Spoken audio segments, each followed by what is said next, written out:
Tidbits from TNT, Saturday morning the 10th of May 2025. Listen to the full version on the official dinarreport.com website and become our supporter on Patreon. TNT. Tishwash. Iraq's customs revenues reached 59 billion dinars after implementing the ASYCUDA system. Finance Minister Taif Sami announced on Friday a significant increase in customs revenues following the implementation of the ASYCUDA customs automation system, amounting to more than 59 billion dinars.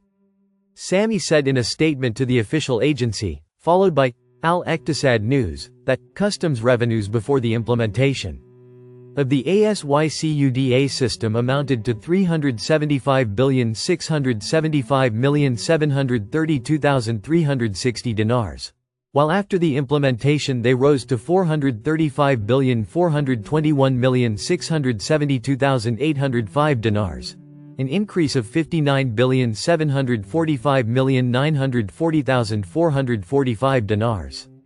She added, the General Authority of Customs has begun implementing the ASYCUDA system in 15 customs centers, including Air Cargo Customs, Dry Port, Baghdad International Airport Terminal, Grand Welcome Square Customs, Trebel, Safwan, Arar, Qasr Middle, Qasr South, Kirkuk Airport, Zerbataya, Al-Mundaraya, Mandali, Al-Shaib, and Al-Shalamche.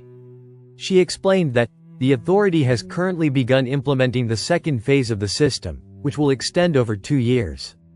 This phase includes its implementation in 8 remaining customs centers, in addition to linking 12 electronic applications to the system, including land transport clearance, the value system, smart selectivity, the exemption system, and licenses and certificates. This will enable the system to be linked with all ministries. Tishwash. Legal expert. The House of Representatives has the right to extend its legislative session for 30 days to approve the budget schedules. Legal expert Ali Al-Tamimi stressed on Friday the utmost importance of approving the financial budget schedules. Al-Tamimi explained in a statement to Al-Farad news agency that Article 57 of the Iraqi constitution stipulates an annual session for the Council of Representatives with 2 legislative chapters. But it excludes the case of discussing and approving the general budget, as it stipulates that the legislative chapter does not end if it includes the general budget law except after voting on it. The legal expert stressed that this constitutional text is considered governing and imposes the necessity of approving budget schedules as soon as possible, due to its direct impact on the livelihood of society and the stability of economic and living conditions. In a related context, Al-Tamimi pointed out that Article 57 itself allows the possibility of extending the current legislative chapter, based on a request from one of the 3 presidencies, or with the signatures of no less than 50 members of the Council of Representatives. In this case, an extraordinary session is held, and its meetings are limited to the matters that called for this extension. Al-Tamimi explained that the duration of the extension of the legislative chapter is limited to only 30 days, and the Council's discussions and sessions during this period must be limited to matters related to the budget only. The legal expert concluded his statement by emphasizing that the budget file is important. It is necessary to extend the sessions of the House of Representatives in order to accomplish this national task that the Iraqi people are waiting for. A parliamentary source told Al-Farad News last Tuesday that the presidency of the House of Representatives decided to end the first legislative session of the 4th legislative year on May 9, today, Friday, in accordance with Article 57 of the Constitution and Article 22 of the House of Representatives' internal regulations. Ahead of U.S. President Donald Trump's scheduled tour of the region next week, Iranian Foreign Minister Abbas Araghchi will travel to Saudi Arabia and Qatar tomorrow, Saturday, the Iranian Foreign Ministry announced.